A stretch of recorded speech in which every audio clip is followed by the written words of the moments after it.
Hello student, मैं कीर्ति Awasthi, diet lecturer Ganeshpur Barabanki से। आज एक नए टॉपिक किशोरावस्था के बारे में पढ़ेंगे।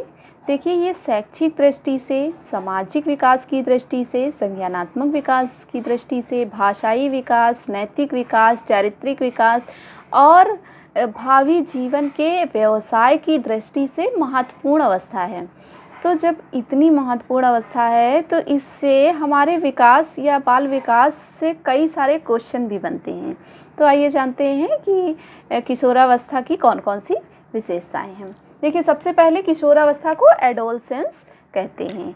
अच्छा, एडोलसेंस लैटिन भाषा के एडोसेयर से बना हुआ है, जिसका मतलब होता है परिपक्वता की ओर बढ़ना। परिपक्वता की ओर बढ़ना, है ना। तो ये मैच्योरिटी की ओर बढ़ने वाली आयु है।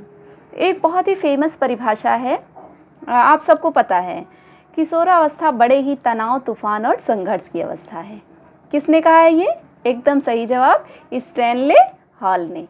स्टैनले हॉल ने बताया है कि किशोरावस्था की कौन कौन सी समस्याएं हैं, किस तरीके से बालक में कन्फ्यूजन होता है, किस तरीके से वह अपनी शारीरिक विकास को लेकर के बहुत ही चिंता जो है या अप्रसन्नता के दौर से गुजरता है, किस प्रकार से वो कन्फ्यूज होता है कि वह वास्तव में बड़ा है या वास्तव में बच्चा है। तो ऐसे सारे कन्फ्यूजन या समस्याओं को इन्होंने अपनी पुस्तक एडोलसेंस, हाँ, स्टैनले हॉल ने एक पुस्तक लिखी है, उसका नाम एडोलसेंस है। तो एडोलसेंस पुस्तक में सबको क्रमबद्ध रूप से नोट किया है। तो समस्याएं तो जो है स्टैनले हॉल ने बता दी, फिर इनका हल कैसे मिलेगा?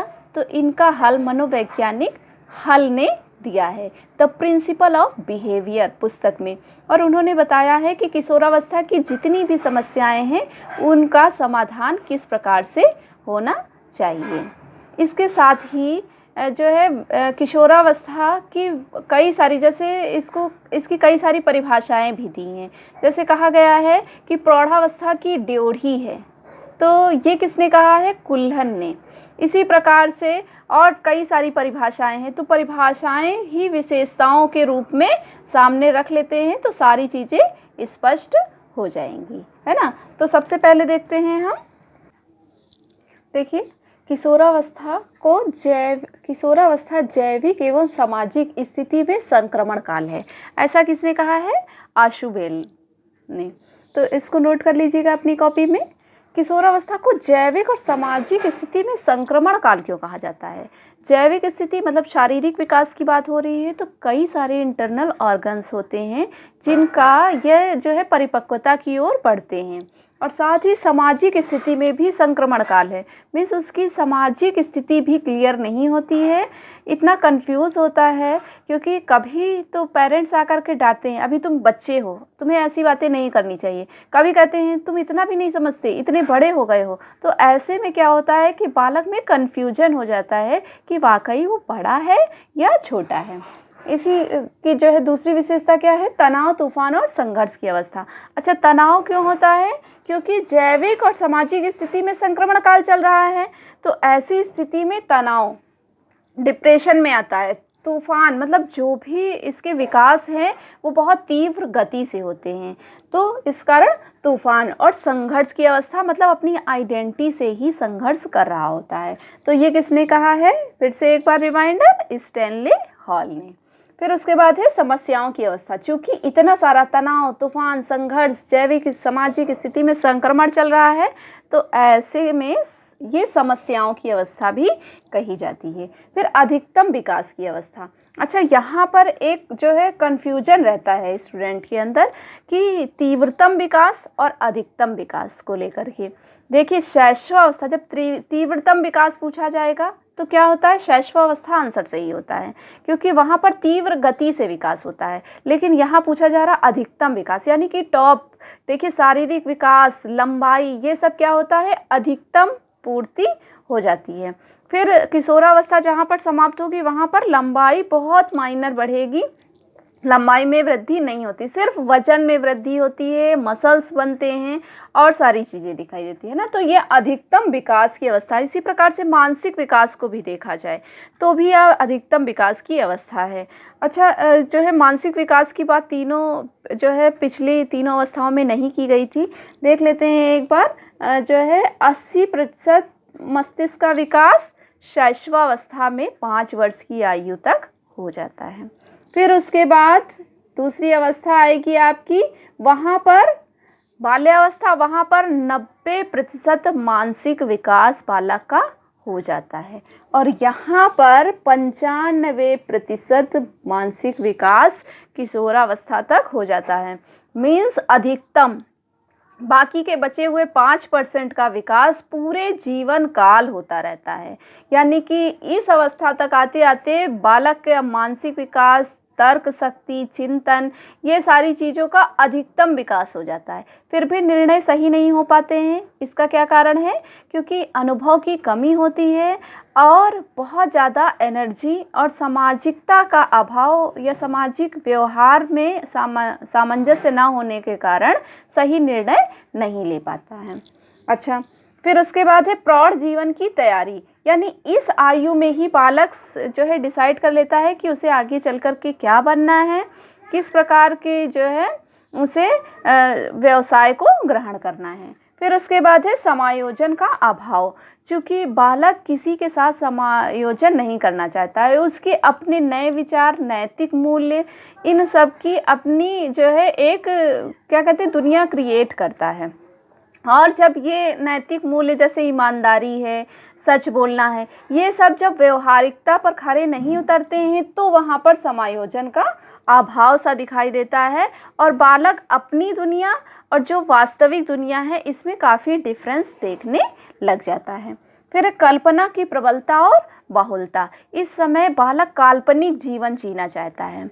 देखिए, अगर बालक ने सोचा है कि हम एक अच्छे शिक्षक बनेंगे या प्राथमिक विद्यालय में सरकारी टीचर बनेंगे, तो सीधा अभी इंटर भी नहीं पास किया होगा और सीधा ये सोचने लग जाता है कि बस इसके बाद मुझे ग्रेजुएशन कर लेना है, बीटीसी या डीएलएड करना है, फिर उसके बाद यूपी टेट, सुपर टेट और उसके बाद जो है सीधा सरकारी नौकरी करनी है, एक कार लेना है, एक बंगला लेना है, मम्मी को गिफ्ट करना है। मतलब इतनी दूर तक का अभी ये भी नहीं डिसाइड हो पाया है कि इंटरमीडिएट में कितना परसेंटेज लाएगा। तो ये है कल्पना की प्रबलता। जब जो है स्ट्रांगली सोचा जाता है तो ऐसे सोचेंगे कि टेट या सुपर टेट में हम किस तरीके से पढ़ करके पास होंगे, तो ये नहीं सोच रहा है, बल्कि जब सैलरी मिलने लगेगी तो उसको कैसे खर्च करना है, ये सोचना कल्पना की प्रबलता और बाहुलता को दर्शाता है। देखिए, बहिर्मुखी भावना का विकास। इससे पहले वाले में भी बहिर्मुखी भावना था, यहाँ पर बहिर्मुखी ही सिर्फ नहीं होता बल्कि अंतर्मुखी और बहिर्मुखी का एक कॉम्बिनेशन उभयमुखी भावना दिखाई देती है। अच्छा, उसके बाद है आदर्श निर्माण और वीर पूजा। यानी इस अवस्था में एक अपना आइडियल बना लेता है किशोर और उस आइडियल की पूजा करता है, मतलब उस आइडियल को ही सब कुछ मानता है और उसी आइडियल की तरह ही वो बनना चाहता है। या आइडियल उसका शिक्षक, उसका बड़ा भाई, उसका कोई रिश्तेदार, कोई फिल्म एक्टर या कोई भी हो सकता है। नैतिकता का व धर्म का प्रभाव इस आयु में आते आते, क्योंकि नैतिक विकास का प्रारंभ बाल्यावस्था में हो गया था, इस आयु में आते आते नैतिकता का और धर्म का प्रभाव बालक में दिखाई देने लगता है। वह जिस प्रकार के आचरण को सीखता रहता है उसी के अनुकूल व्यवहार करने लग जाता है। फिर है आत्मनिर्भरता की भावना। इस अवस्था में बालकों के, किशोरों के अंदर ये बहुत रहता है कि वह आत्मनिर्भर बनना चाहते हैं, चाहे वह प्रतिदिन के अपने कार्यों को लेकर के हों या फिर समाज में अपनी स्थिति को लेकर के हों। फिर विषम लिंगीय भावना का जो है उदय। यहाँ पर अपोजिट अट्रैक्ट्स जो है इनको प्रभावित करता है और किशोर और किशोरी दोनों एक दूसरे से जो है अट्रैक्शन महसूस करते हैं। व्यवसाय की तैयारी। बालक को जो कुछ भी भविष्य में बनना होता है उसके अकॉर्डिंग यहाँ पे वह जो है व्यवसाय की तैयारी करने लग जाता है। देखिए हाई स्कूल तक सभी के सब्जेक्ट सामान्य रूप से पढ़ाए जाते हैं, लेकिन हाई स्कूल के जस्ट बाद ही बालक जिस स्ट्रीम में जिस तरीके से जो कुछ भी बनना चाहता है उसके अनुसार पढ़ाई करने लग जाता है और उसी के अनुसार अपने बिहेवियर को ढालने लग जाता है। अपराध की ओर झुकाव, चूँकि यहाँ तनाव, तूफान, संघर्ष ये सारी है जो है विशेषताएं देखने को मिली हैं। साथ ही जीवन जैविक और सामाजिक जीवन में संक्रमण काल दिखाई दिया है। तो ऐसे में क्या होगा, असमायोजन की भावना होगी और ऐसे असमायोजन अगर बढ़ता रहा, पेरेंट्स जो है और किशोर दोनों के मध्य में अगर सामंजस्य ठीक नहीं बन पाता है तो क्या करता है कि जो है वो अपनी बातें किसी से शेयर नहीं कर पाता है और फलस्वरूप क्या होता है कि अपराध की ओर वो आराम से झुक जाता है, मतलब उस रास्ते पर चलने लग जाता है। जीवन मूल्य और नैतिक व्यवहार, बालक इस अवस्था में जीवन मूल्यों को अपने स्वयं के जीवन मूल्यों का निर्माण करता है, जैसे कि ईमानदारी हो गई, सच्चाई हो गई, या जो है धर्म का पालन हो गया, या जितने सारे जीवन मूल्य बताए गए हैं उनमें से उसको कौन से जीवन मूल्य कितनी मात्रा में पालन करने हैं, इन सब का निर्माण अपने हिसाब से कर लेता है। फिर जो है किशोरावस्था की एक प्रमुख समस्या दिखाई देती है और वह है अति उत्साह एवं उत्तेजना। अति उत्साहित होकर के वह कार्य को प्रारंभ करता है और जब उसके फलस्वरूप उसको रिजल्ट नहीं मिलता है तो क्या होगा कि वह निराश हो जाएगा और यह निराशा कभी कभी उसके जो व्यक्तित्व है उस पर गलत प्रभाव भी डालती है। किशोरावस्था में दो प्रमुख सिद्धांत हैं। देखिए विकास के सिद्धांत जो पहले हमने पढ़े थे वही हैं, लेकिन यहाँ किशोरावस्था में दो नए सिद्धांत जो है और ऐड हो जाते हैं और यहाँ से क्वेश्चन भी बनता है। तो देखते हैं पहला सिद्धांत कौन सा है, त्वरित विकास सिद्धांत। त्वरित विकास सिद्धांत, यह सिद्धांत की चर्चा किसने की है, स्टैनले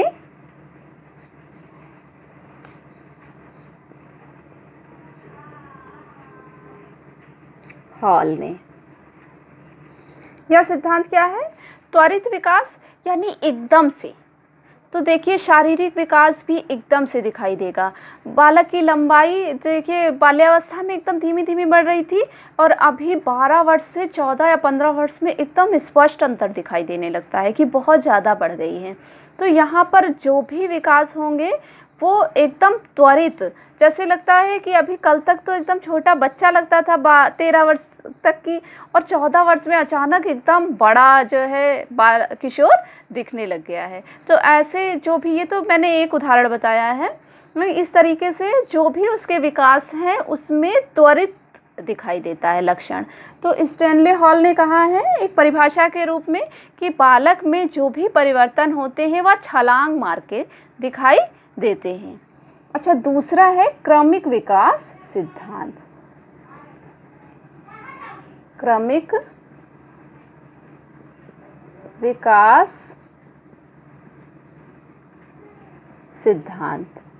अच्छा, इस क्रमिक विकास सिद्धांत को प्रोफेसर किंग ने बड़े ही अच्छे शब्दों में इसको एक्सप्लेन किया है।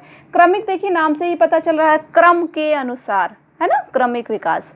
तो यहाँ पर क्या बताया गया है कि जिस प्रकार एक क्रम में जो है विकास होता है वैसा ही क्रमिक जो है विकास किशोरावस्था में भी दिखाई देता है। प्रोफेसर किंग की अगर परिभाषा की बात करें तो इन्होंने कहा है कि एक ऋतु के बाद दूसरी ऋतु का आगमन होता है, परंतु पहले की ऋतु में ही आने वाली ऋतु के लक्षण स्पष्ट परिलक्षित होने लग जाते हैं। बिल्कुल वैसे ही बाल्यावस्था और किशोरावस्था एक दूसरे से संबंधित हैं। मतलब समझ रहे हैं ना, जैसे कि जो है अभी गर्मी चल रही है लेकिन जून तक आते आते बारिश होने के लक्षण पहले से ही, मतलब बारिश आने के पहले ही उसके लक्षण दिखाई देने लग जाते, कभी बादल आ जाता है, कभी बारिश हो जाती है। तो यह क्या है कि जो है परिलक्षित बिल्कुल ऐसे ही बाल्यावस्था में भी परिलक्षित होता है, यानी कि बाल्यावस्था का जो एंड होता है 11-12 वर्ष, उस आयु को परिपाक काल कहा गया है। और परिपाक काल इसीलिए कहा गया है क्योंकि उसी आयु से ही किशोर के लक्षण